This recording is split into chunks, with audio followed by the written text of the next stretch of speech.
So right now with my generation, there's a huge craze that's going on when it comes to investing, right? You've seen stocks like GameStop, AMC, you've seen cryptocurrencies like Dogecoin, and all of this hype surrounding certain investment platforms. The reason I'm doing this video and what we're going to be talking about today is making the distinction between investing and gambling.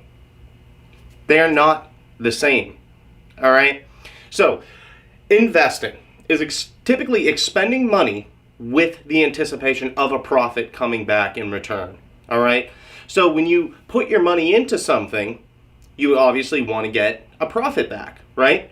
Well, when you take a look at gambling, gambling is kind of throwing your money in, not necessarily having a good understanding of what you're putting your money into. All right, and I think that's the distinction that needs to be made here.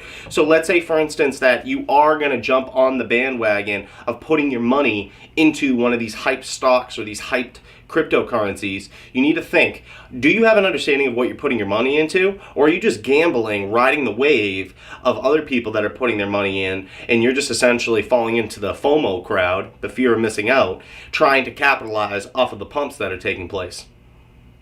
What are you doing? Are you investing or are you gambling by just throwing your money and trying to rack it up pretty quick? All right. So a lot of people that I know are getting into the crypto space. I myself have been in the crypto space for an extremely long time. I've had a stock portfolio for a very long time. I'm going to share a quick story with you about how I got burned and could have made a lot of money, but only ended up making, a little bit of money. So back in 2017, I was graduating from college. Now, when I graduated, I had about $50,000 saved, a little over $50,000 saved.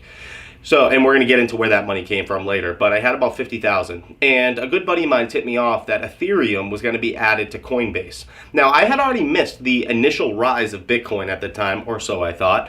And I saw Ethereum, I did some research on the smart contracts and the capabilities of the network, and I said, this is a viable technology. Not only is it a viable technology, but the fact that the largest exchange, Coinbase in the United States, is adopting it for their client base, which was predominantly just Bitcoin prior to this, that was huge, right? So at the time, Ethereum was about $30 a piece. I put about $30,000 in. Over time, without getting into specifics, I ended up growing that portfolio to over $400,000 over the course of the next year and a half, roughly.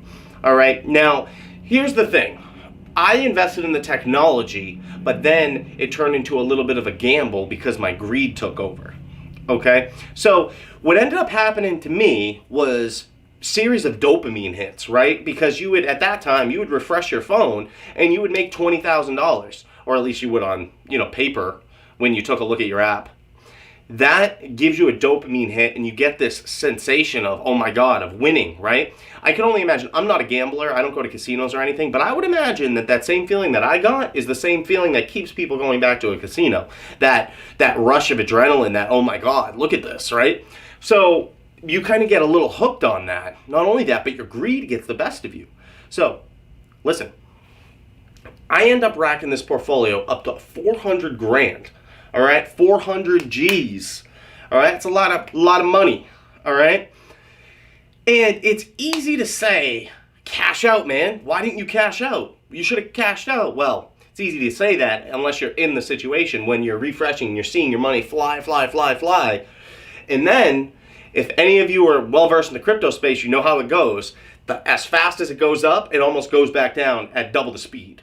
All right, so here's what ended up happening. I ended up riding the wave all the way to the top, started riding it down. The portfolio ended up going down to about $170,000. And at that point, I couldn't take it anymore.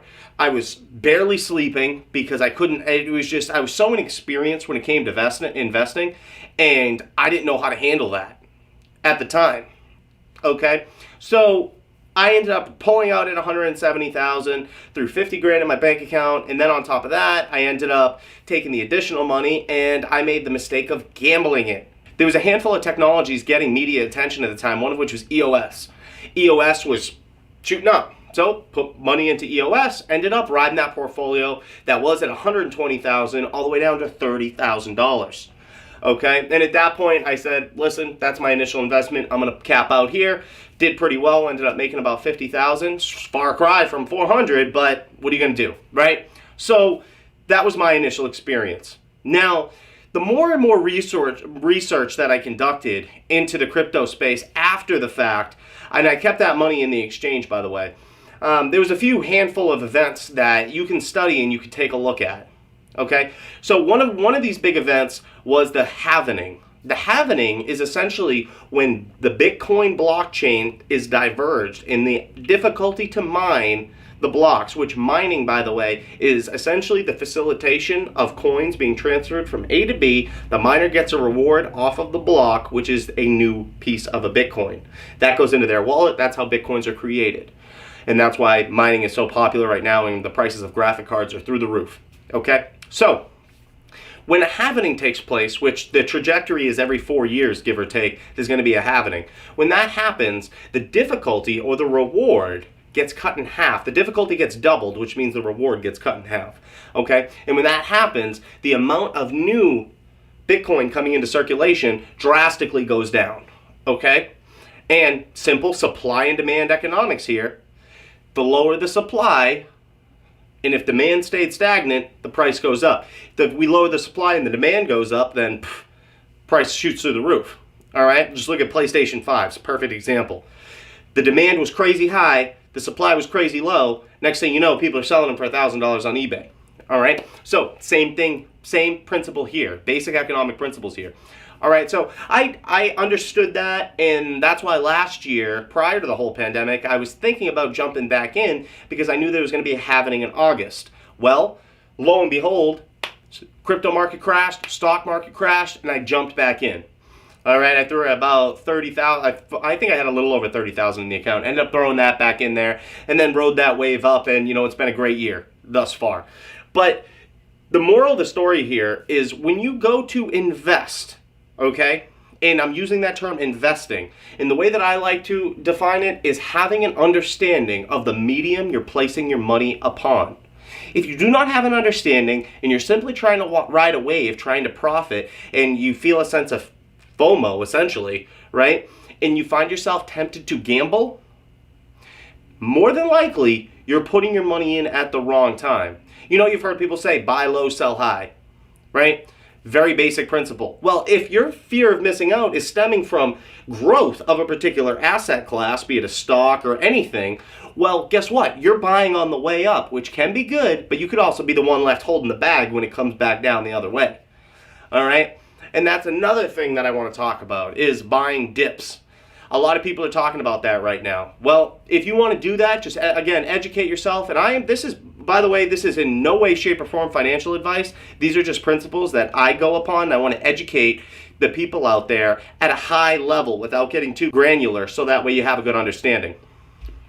So on the way back down, you find yourself in a rough spot because you're like, oh, buy the dip, and it's coming back down. Maybe it was at 50K, and now it's down to 45, and you're like, all right, I'm going to jump back in. Well, you could be just catching a falling knife at that point, right? Because it's going to go down, it's going to shoot right through you and keep going, and then there goes your cash. So that's something that I want you to think about when it comes to what you're doing with your money. Now, there are some alternatives out there and some ways to place your money that are less of a gamble, more of an investment. Let's take real estate, for instance. Real estate is a time-tested wealth generation tool that's been used since the history of time. Because people, no matter what happens to the economy, no matter what happens to the world, people will always need a place to live, so the demand will always be there. And it's growing, especially in metropolitan areas, which is driving a lot of people out, especially my generation, where the idea of buying a home is almost ludicrous because of the cost of real estate. You can take advantage of that by investing in real estate yourself. Now, I want to say one thing here, and this is purely an opinion of mine, but I don't consider a home, a single door dwelling, an investment. And here's why. And a lot of people will consider their home an investment. The reason being is because you're always going to need a place to live. So if you buy a house, you're always going to need to live in a home, right? Safe to say. So when you think about that and you want to roll that money over into something else, could you sell the house and go back to renting? You certainly could, but most people don't do that. They don't actually liquidate because then you have to pay taxes on it, and it's just this whole nine. But let's say you have your house paid off. You're retired. Well, guess what? You still have to pay property taxes. You're still going to have to replace that roof, the gutter, the water heater, the electrical, all of these things. So I think a lot of people get confused thinking that their house is an asset when it really falls into a liability class because it's going to end up costing you money. An asset should produce income, not cost you. Do you understand? All right, now that's not to say don't buy a house or anything like that, but it is something worth considering because a lot of people don't make that distinction. Now, if you get into multifamily real estate, commercial real estate, something that's actually generating revenue for you, well, that would be considered an investment because it's producing revenue, right? So these are just things that I want you to think about when it comes to investing or gambling. And I want you to sit down and really ask yourself, what am I doing? Am I investing or am I gambling? Thank you so much for listening, guys. I appreciate it. If you have any questions, feel free to reach out to me. You can find me on my website, rtbtransformations.com. And as always, I offer personalized fitness coaching and personal development plans. Feel free to comment, like, and subscribe. I really do appreciate it, guys. And with that, I'm out of here.